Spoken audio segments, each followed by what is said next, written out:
What's up, everyone? Welcome to the video.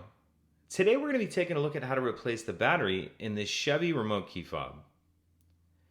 So this key fob is going to use replacement battery CR2032, and I'll put a link in the description box of this video to where you can purchase these batteries if you're in need. So the first thing we want to do is remove the emergency key that's in the bottom of our smart key.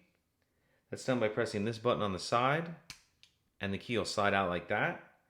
Now if we hold the key fob with the buttons facing down, the logo facing up, we're going to put the smart key in the slot that it came out of, but we're only going to put just the edge of it, just the tip of the key in there, and then use it to pry up on this back cover.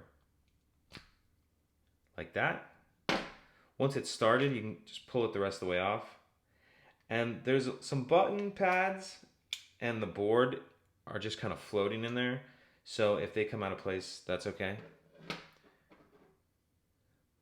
If we take a look in the back cover, we see the battery right here.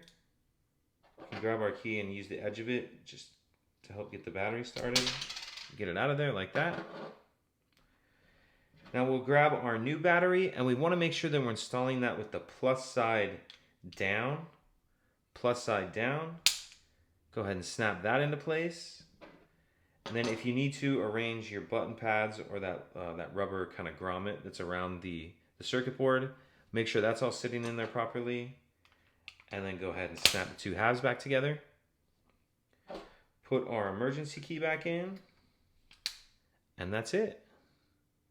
If you have any questions, please let me know. If you could take a second to like and subscribe, it helps us out, and I'd appreciate it. Thank you.